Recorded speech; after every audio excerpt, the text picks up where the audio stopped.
about what I'm saying. But the fact that they're unhappy means that they can hear me. And if they can hear me, then they have to listen. So listen. Listen, whoever can hear me.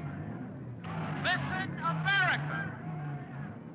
You cannot see me, but you can hear me. Listen, delegates up there in the Hilton Hotel. I'm an American, just like all of you. Though I'm only 21 years old. You may call me a rebel, but then I'm an American rebel. And you'll have to listen to hear me out. Because the only time I can hear you is on television.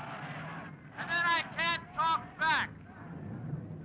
So we want you to listen to what we have to say.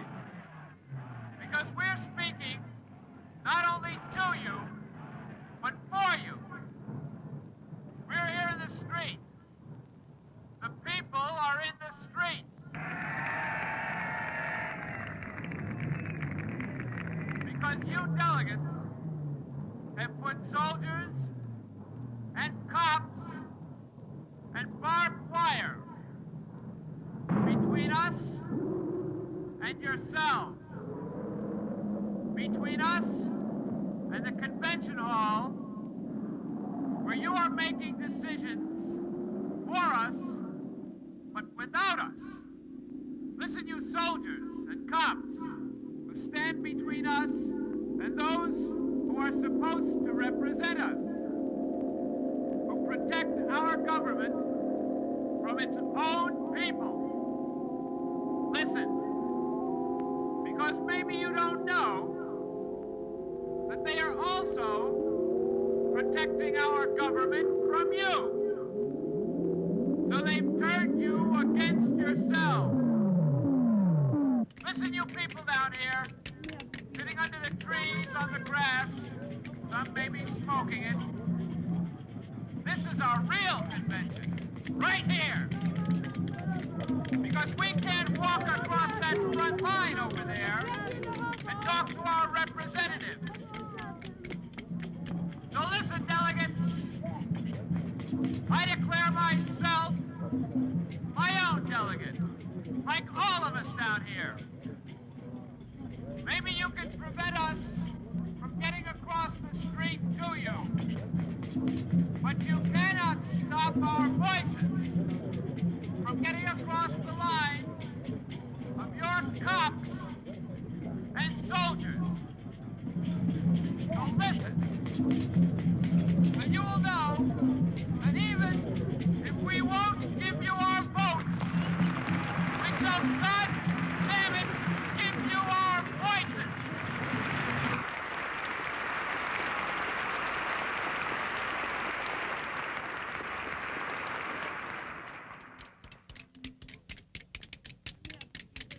I will try to translate. Mr. Genet said, the air here is charged with poetry, so it is with great regret that I must leave now this festival of life to go to the convention of death. I wish some of us here could get into that convention hall and grab one of those mics down there, because we have the right to be there, more than those phony delegates. I mean, who are they delegates of? And we should be there speaking for the people. And the only reason we're not in there is that they have that Barnum Daily Circus outside and we can't get in. You know, I think that today in America, you can't just speak to people. You have to either scream or whisper.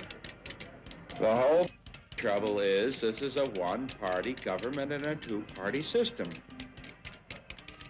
I don't care about voting. What good is a vote if there's no voice? A vote is not a voice. Look, in 1964, I voted for LBJ because Goldwater was for escalating the war in Vietnam. Then, after LBJ got elected on a quote-unquote peace platform, his administration led us through the exact 1964 Goldwater policy. So Goldwater won the election. I voted for peace and I got war. Today, in 1968, we're faced with the same absence of choice. I want to know, what do you call the group that was in Lincoln Park tonight? There were black, there were white, there were red, there were rich, there were poor. There were clergymen, mothers, fathers, grandparents. How much longer are you going to call us a group of dirty hippies and yippies? You might be talking about your mother.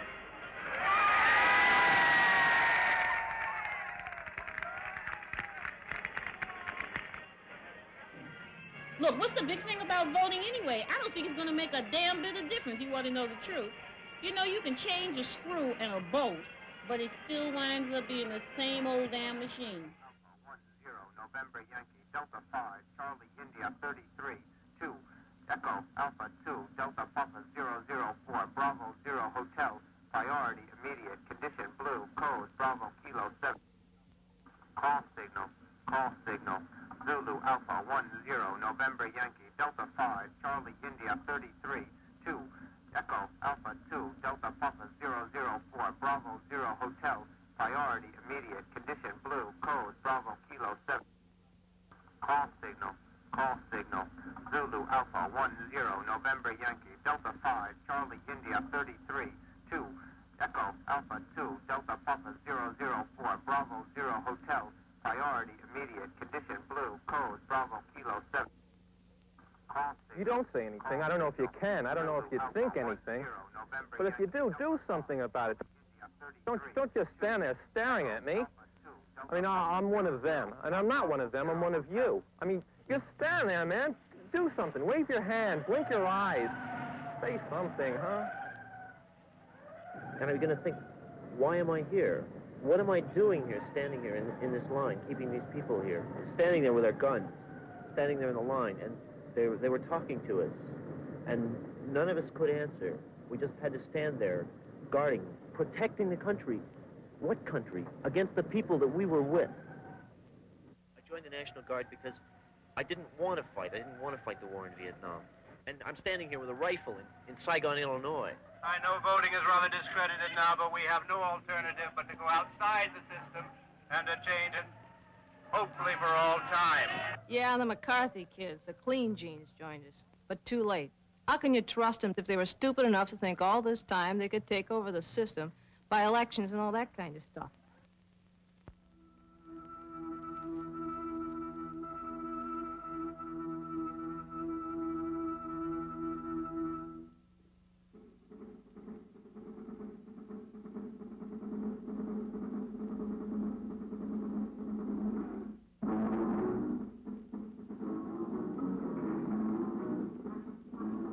I came to Chicago from Canada, from just across the lake, for one day, out of curiosity, as a sightseer. But I've already been here for 3 days. I think I've learned a great deal just by watching and listening to people. But there was nothing I could say.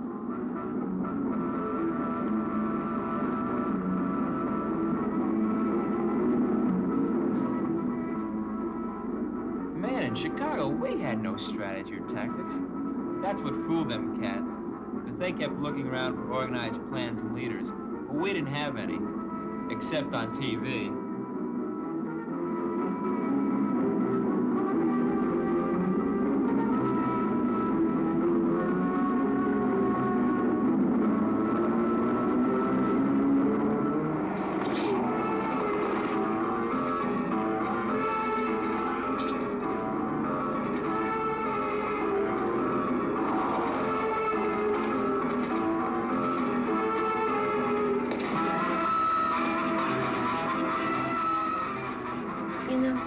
It's not police brutality that's the main issue now.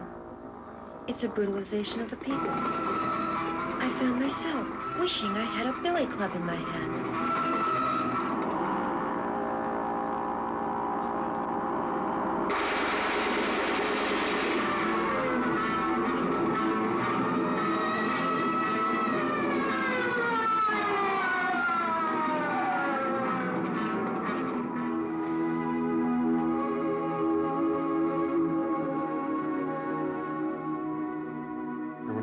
watch our television, I can't help re-editing it in my mind, because whatever they show us, it makes me imagine what they don't.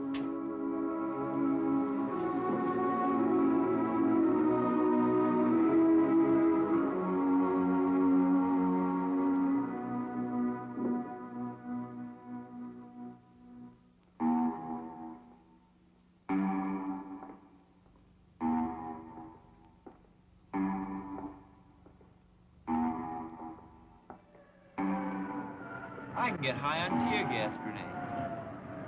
What are we gonna do when they start throwing real ones? But I can't sing for you. You will have to sing for yourself, for the love of God. Please do. Oh. Help me.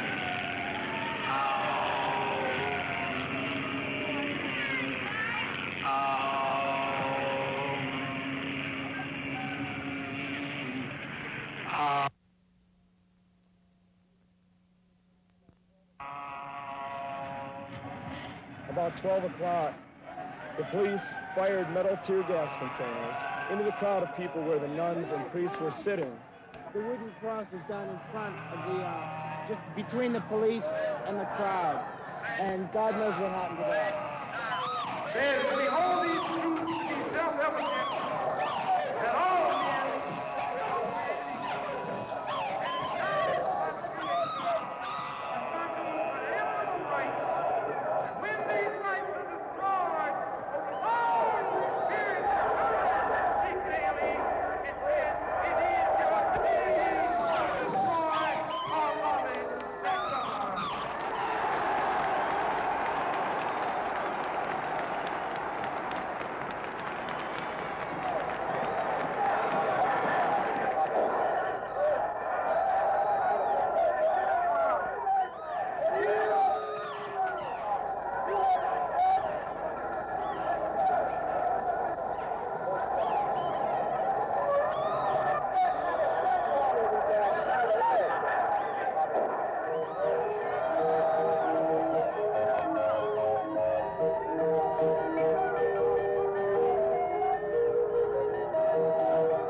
men TV is not the demonstrators, the posters, the speeches, and all that.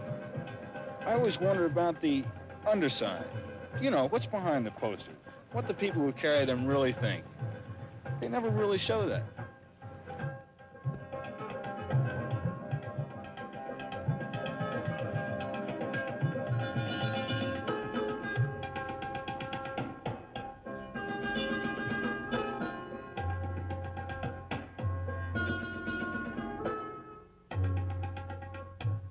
Falling into this yippee-commune thing, you know, it's the first natural rebellion stage once you figure out where American society's at.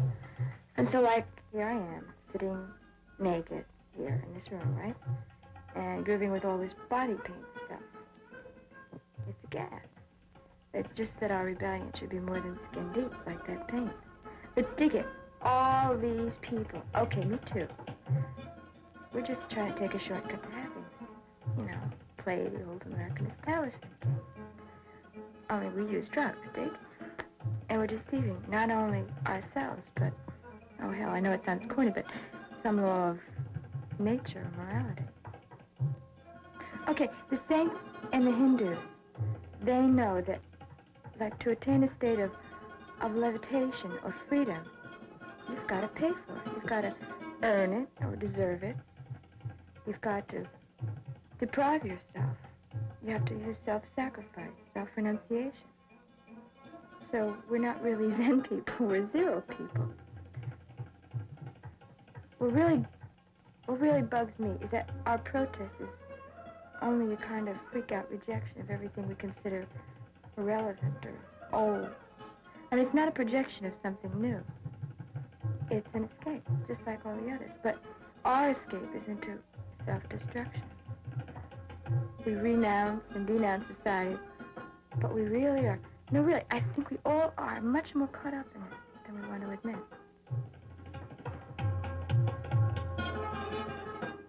So like Madison Avenue advertises conspicuous consumption, right? And all that crap on TV. Okay, so we have conspicuous dissipation, deterioration. So long as it's conspicuous, anything goes. Love, music, clothes. And this whole hippie scene, this whole point of doing your own thing is just as old and conservative American as Betsy Ross's sewing basket. And we really are hung up on that uptown scene, you know? And the uptown scene's hung up on us. No. I don't think there's a place for love, for real love in our society as we know it now. Because love isn't give and take, that's business of the stock exchange. We tend to confuse love with sex. We even speak of love as sex without any qualms. But I suppose one can only love if one doesn't need to love. One must first be in order to be able to love. I mean, lovemaking should really be the making of love, not just a relaxation of sexual tension. But on the contrary, an increase of love not only toward the lover, but toward all mankind. But then perhaps it wouldn't be called love. But something like revolution, or at least a part of it.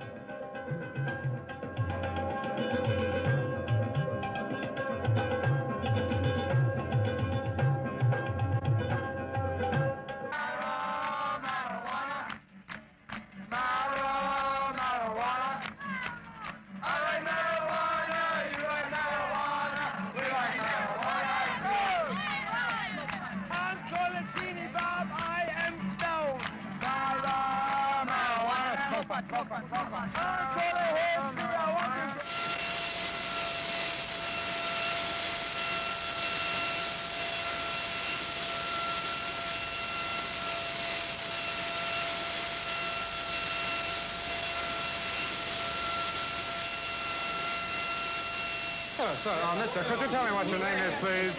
What is your name? Call me Campagnaro. Are you from Latin America, Mr. Campagnaro? I was born in Brooklyn. Mr. Campagnaro, could you tell me where you've just come from? We're coming from Kansas City. What were you doing in Kansas City? We were lecturing on urban guerrilla warfare at the Knights of Columbus. Could you elaborate a little further, please, on urban guerrilla warfare? I refer you to last week's Rampart. How large do you estimate your following to be, sir? Today, the United States. Tomorrow, the world. Is it true that you're planning TV lectures, Mr. Campagnaro? Arrangements are being made right now by my agent. You mentioned tomorrow, the world and Europe. Are you planning to travel abroad again soon? Weren't you arrested in London? Mr. Campagnaro, I understand that you're having some difficulty getting a passport to travel abroad from the State Department. Just minor trivia, but the publicity helps us. Is it true that you're advocating the overthrow of the government by force? See, man, on TV and at the press conferences, we call ourselves yippies, and we tell them the kind of stuff they expect from us. So we rap about how we are trying to merge a psychedelic style of life with new left ideas and ideals, how we mix Marx with marijuana, pot with new politics, sitars with slogans, and rock music with radicalism. We tell them how we are oming instead of organizing, how we mix freaky clothes or no clothes at all with pacifism. We even put some cats as leaders and spokesmen in the front. But it's a put-on, man, but they grab it. But the real question for us is, like, what does come first with us, Marx or marijuana? Because, you see, our freaky appearance and all that shit is supposed to defy the system, and we think we really want to defy it and destroy it. So at the Pentagon, at Columbia, in Chicago, and other places, we managed to disrupt the state machine to a point. But did we really disrupt it because of our freak power, or because the state finds this kind of tolerance advantageous to itself? They allow certain freedoms which support the myth that the state is democratic. But man, what would happen if we were really up against the wall? Could we really put Marx before marijuana? So I burned my draft card, so I go to jail for 5 years. So what? What does that mean about responsibility? What does that mean about what I have to do? What does that mean about what Americans have to do? Because America is the one that's doing it over in Vietnam. And America means Americans, which means you, which means me. So as far as I'm concerned, if it takes my life, and I mean like dead, that's the way it's going to be. But the Vietnam War isn't going to go on. Before I deserted the Army, one of the things I hated was our rifle range, because at 300 meters, there was a cardboard target of the Viet Cong, and at 175 meters, it was a picture of a hippie. And at 75 meters, it was a round target that popped up, and it was a picture of a peace symbol. For a decade now, we have been petitioning, leafleting, demonstrating, protesting, marching. We've organized sit-ins, walk-ins to southern city halls and schools, freedom rides, teach-ins, workshops in nonviolence, community projects. We have been nonviolently and persistently fighting a war against prejudice and social injustice right in our own backyards and front porches, to no great avail.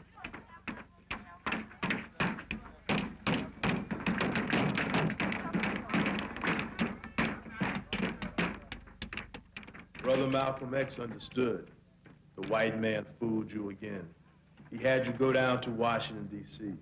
He had you march back and forth between the feet of one dead man, Lincoln, and another dead man, Washington.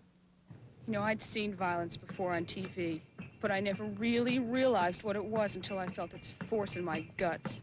So it made me see that from now on, we'll have to speak to the government in its own language.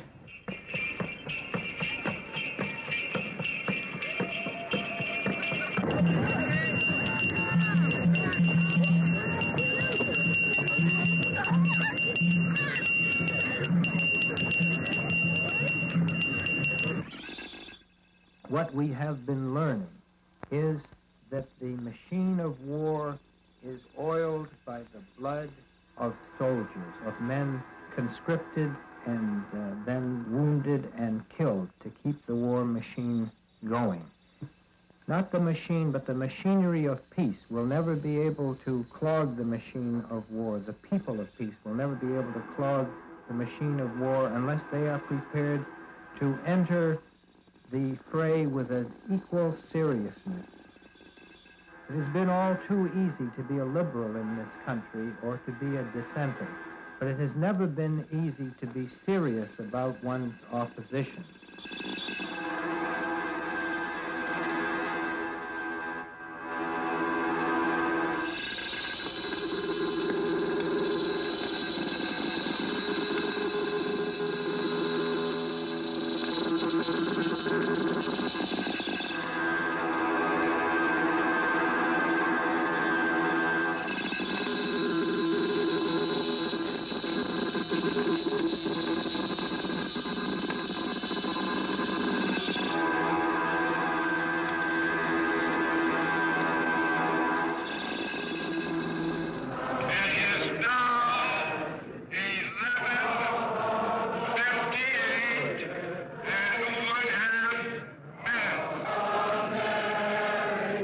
We wanted to have a confrontation, we wanted to have a dialogue, but we ended up with a monologue.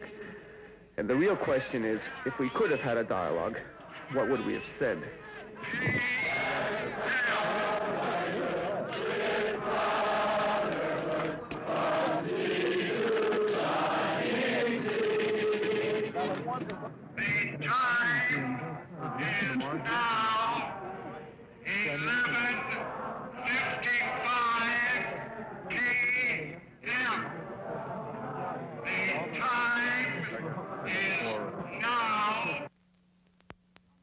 As a professor, I hope that beyond the local issue of the gym, beyond the issue of the Institute of Defense Analysis, beyond matters relating to the administration of the university, I hope that what the students basically rebelled against here at Columbia was nothing less than American education itself.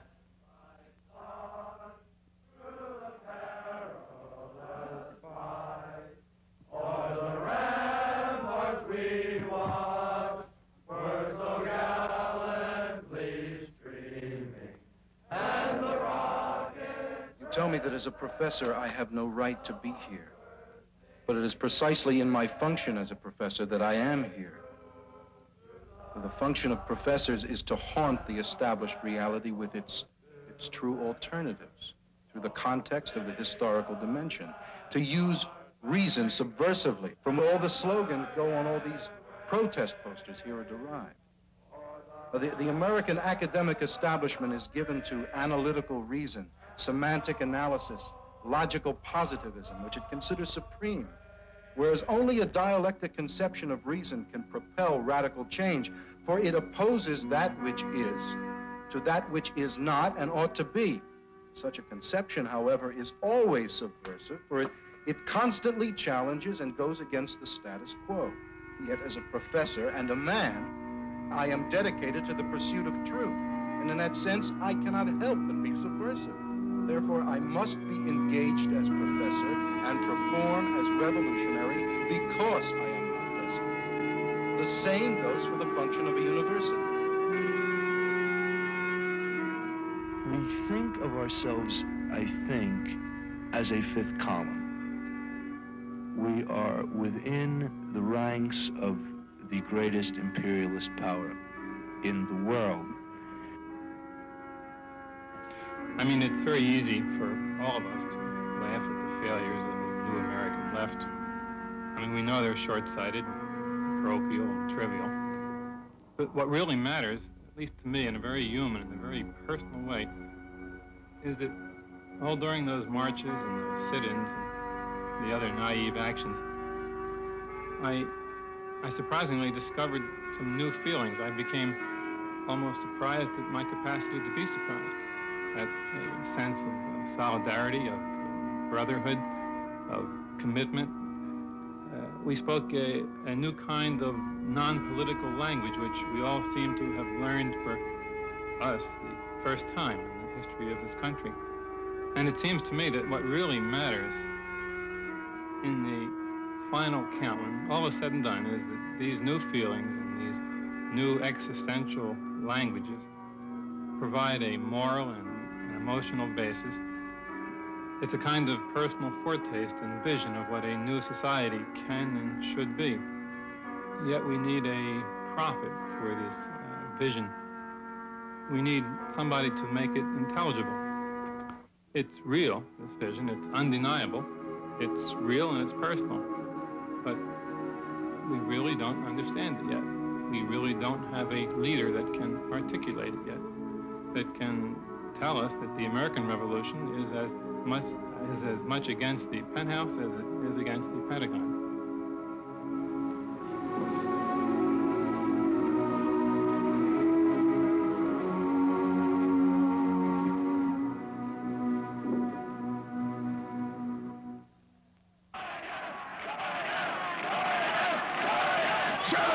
Shut up! Join us down in our ghetto. Everybody, come on out here. The overriding distrust of whites on the part of blacks has been a major obstacle to unity in common political action. A residue of this distrust remains even between very conscious whites and highly educated blacks. But here in Chicago, the blacks have finally seen us get our curly hair, too. Even though some of you white radicals got your heads busted, speaking from a black man's point of view, I really don't think that'll necessarily make you revolutionaries, like all the white radical organizers are saying. You see, the action of blacks grew out of a revolutionary environment, whereas you whites are still trying to grow into revolution. And until you white kids are put in a position where you can't run away from a confrontation back home to your suburbs, you really can't have white revolutionaries. But we as blacks can't really ask you to live our lives, live our past, or live our oppression. But we can ask you, and we're gonna have to ask you. I mean, if you want to be real revolutionaries, like you are all claiming to be, you've got to assume a commitment to change that's irreversible. So revolution would be for you the same way it is for us, an inescapable necessity. Well, as Chairman Mao said, we have to put something in the black man's head before putting a gun in his hand. I feel that in the final sense, the importance of black liberation movement in this country will not be measured by black liberation alone. As an oppressed minority, we the black people have acquired a sharper consciousness of the system of power that have oppressed us. And we are therefore able to impart that consciousness to all the others oppressed. The oppressed minority should become the source of liberation for the oppressing. Black liberation should and must be conceived as leading to white liberation.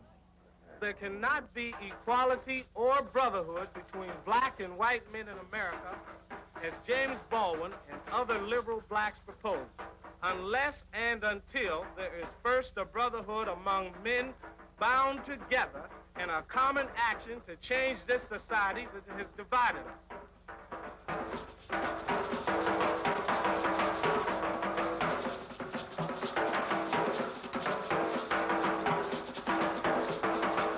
Yeah, I think the best way to sum it up is to say that for all of us who've been voicing and manifesting our protest, our common political platform, our own unity should be the struggle against the American power establishment.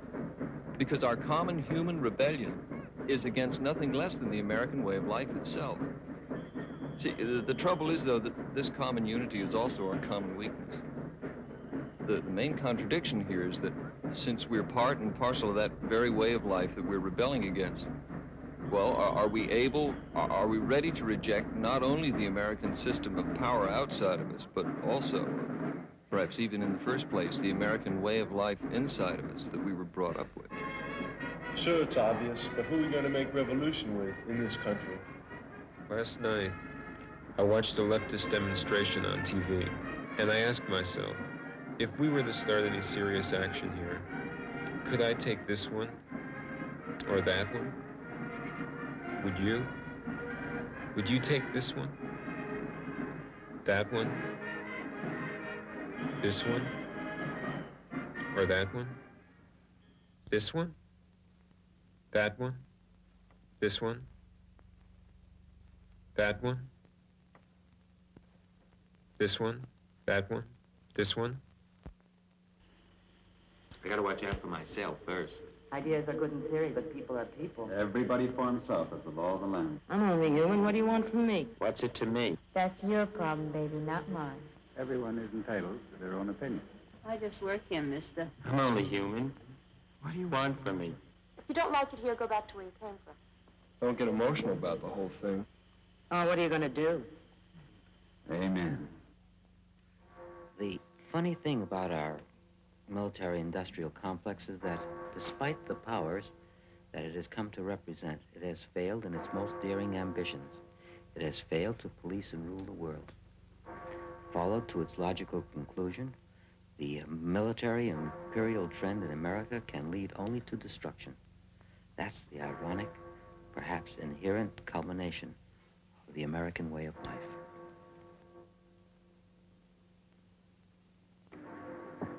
American. What does it really mean to be an American? It's a good question. Well, to me it means more and more to be someone who's made the war in Vietnam possible. It's time for us to admit to ourselves, and also to the world, that Vietnam is not an accident. The war in Vietnam was written into our Constitution, just as was free enterprise. And after the Civil War, America became a corporation. And somehow no one really protested. So now all the ridiculous and menacing qualities that we, as Americans, have traditionally represented in the eyes of the world seem to be coming true. Perhaps secretly, we begin to admit that the anti-Americanism we tended to dismiss as envy is, after all, well-founded. Now that we're waking up to the realization that we have drifted away from humanity, what does it mean to me to be an American? I don't know, perhaps it means the realization that we Americans are a breed apart, not a race, but a breed apart from the rest of mankind. Whenever I travel, I feel it more and more that there are today two kinds of people, Americans and all others, wherever they come from in the world. They share something we no longer have, and we have something they no longer care to share. We even look different enough for everyone to recognize us, however active or agitated, really, we may be. Underneath the mask, there's some homogenized death in our faces. We're gray people, imitation people. As Nathaniel West put it, we live in a kind of schizophrenic reality of our own making, as if we'd lost the capacity to use reason for the evaluation of our goals, even though we use it to propose our means. So we're mistrustful, because we lack that innate capacity for perceiving the truth, enslaved as we are to facts. By rejecting what is divine in man, well, we've reduced life to an end in itself, instead of making it means to achieve meaning. We still cling to our self-created image and to our credos, trying to reassure ourselves, trying to preserve our identity by imposing them upon others. So we affirm what infirms us. We feed on our own poison. What does it mean to be an American? It means to feel in one's secret thoughts that the time for our dead or deadly reckoning has come. That we shall have to pay for all we've done to others and to ourselves. For Muzak, as much as for the murder in Vietnam. For Howard Johnson, as much as for Lyndon Johnson. We'll pay for our attempts to go against history. We're paying already. We've condemned ourselves to the American Midas touch, except that everything we touch turns into plastic. We're sick, and even our sickness is made of plastic. In the beginning, we set out to be some kind of promise, but instead we've ended up as a warning to mankind. This is, I think, our legacy to humanity. What does it mean to be an American? Maybe to be someone who admits for the first time that he wants to hear the sound of the American empire crumble.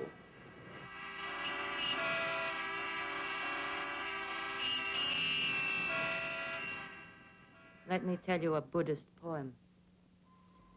And yet, unless above the holy man's body, there are skies of eternity, and around them men to breathe it.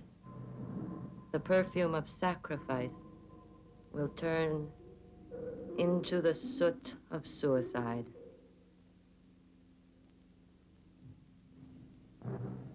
No, we don't want to have a hospital and school and our home razed to the ground. We don't want to have our children and our grandmother burned alive. But if you're stopping the bombing, you were to lose the possibility of destroying the enemy's attacks of revolution. Then we tell you, bomb us, bomb us, bomb us, bomb us, bomb us.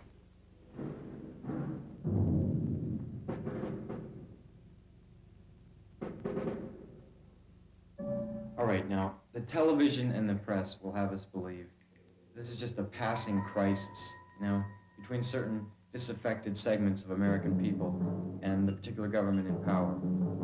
Now, this is the first real test of history that Americans must face and pass in order to survive. I mean, literally survive as a nation. Everything we believed or pretended to believe, our very sense of destiny, of belonging, is collapsing. For the right, it's the imperial America. For the liberal left, it's the honest, enlightened America, which is being destroyed. Both concepts are being destroyed. Now, the disillusionment with the electoral process among all those who are beginning to take recourse to extra-parliamentary, extra-electoral means to obtain true representation of their will has led to a series of confrontations, and these, in turn, have exacerbated not only the state, but also the vast masses of Americans who themselves have become disillusioned with the fall of the imperial vision of America. These people, they seek self-assertion in a kind of aggressive patriotism. So they turn against the non-parliamentary forces with self-righteousness. And that's an important, menacing self-righteousness. Not so much to defend the state as to defeat those who threaten their very sense of identity as Americans. So this polarization is growing between two Americas. And they're unequal in strength and numbers, but they're increasingly equal in determination. Now, you know, further confrontations may widen the gap between right and left. This is going to happen. Both sides preparing overtly and covertly for an armed showdown, an actual armed showdown. A subterranean civil war is already abroad in America, if not in fact, and in spirit.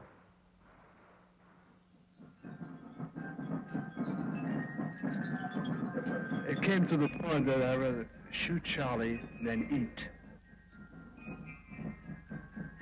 I'm a sergeant in the United States Army, and my position is we shall defend Vietnam to the last man, if it takes 1,000 years. For it is not for us to reason why, but to do or to die.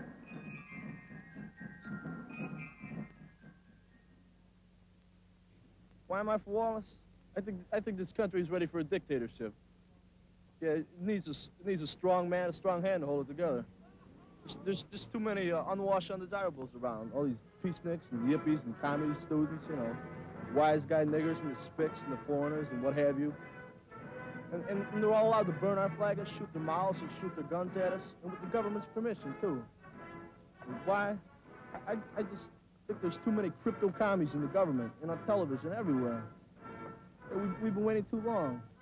So the only way, I think, is to drop a couple of H-bombs on Hanoi and even Peking and put them all undesirables in this country, you know, call themselves Americans behind bars and behind barbed wire so they can work for the country that feeds them. So why am I for dictatorship? Because I think I'm a good American. I'm for law and order, and I'm a family man, and I don't want my sister to go unwashed. Used daily, it not only stops odor, it helps stop wetness, too. No kidding. Read the label. For 7 years now. I've been a member of the NRA because I like rifles and that kind of stuff. I used to go to a range every weekend, but now in the past year, I started going there also every Thursday, too. See, I think we got to improve our marksmanship because otherwise, who'll defend this country? I don't mean in Vietnam, but right here in America. See, the government isn't doing its job. Even the police are kind of soft on the lawbreakers. They got their hands all tied up from the Supreme Court on down. So it's up to us citizens to take law and order in our hands. It's in the Constitution. And believe me, there's many of us who feel this way, and there'll be no hanky-panky, no funny business, no burning or looting in our community this year, so long as I got my permit. You know, when the yippies talk about underground, it makes me laugh. The only kind of underground they know is the Velvet Underground. Andy Warhol, phony, pathetic, Jonas Mekas movies. That's the kind of the non-men. No, I mean going underground. Under the ground. Get it? Because the only real underground is the kind you pay for with your own blood.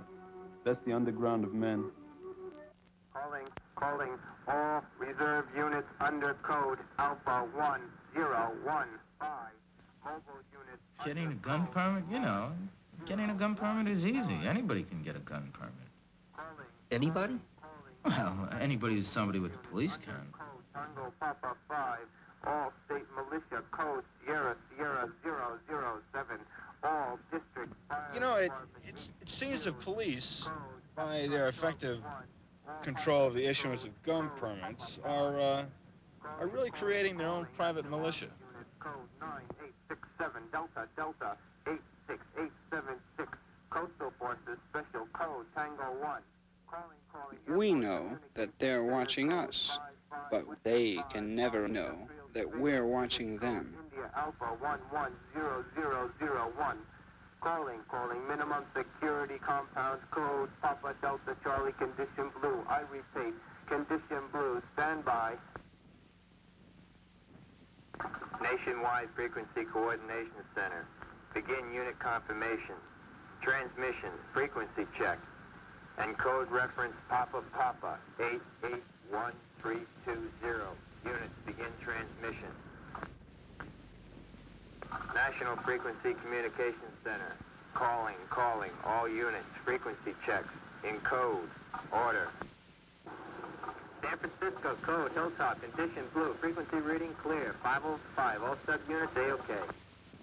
Seattle code, hotel, condition blue. Frequency reading clear. 5005. Oh, I never missed a vote since 1918.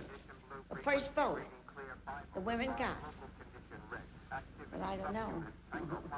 This time I'm all puzzled up, I'm all mixed up. In fact, the whole point is that it's not any particular president, but it's the whole office of the presidency of the United States that's been discredited. I find it's much easier to do my own thing on an individual level than to become involved with any kind of group, political or otherwise. When Eldridge Cleaver worked with white people, it wasn't to get elected president of the United States, but to get revolutionary whites and blacks working together. Yes, but when everything is said and done, since the left offers only protest rather than a convincing alternative, it seems that further electoral and parliamentary processes cannot but give additional impetus to the growing conflict between right and left forces in American society. So how can you propose a resolution, a vector for these forces, other than the ironic common denominator of a sort of hip spirit of unearnestness, an implicit wink, which would involve the junior executive and the leftist, the hippie and the general, in an unspoken complicity to continue playing their common thing, the game of the American way of life.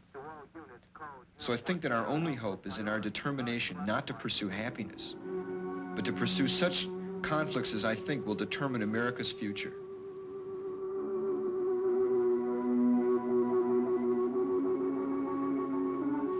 We're urban guerrillas, and the city is our jungle. We have to train out in the country. We're all over. The best kind of power is hidden power.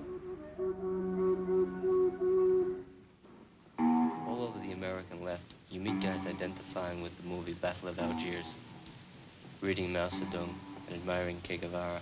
But we as Americans have been brought up to believe that every individual belongs primarily to himself. But we cannot regenerate and reestablish in ourselves what America has killed in us, then the American left will be trying to build a cathedral with the rotten planks of an old courthouse. The Che Guevara, for instance, would be the first one to tell you that you don't just join a cause, as we say, you become the cause.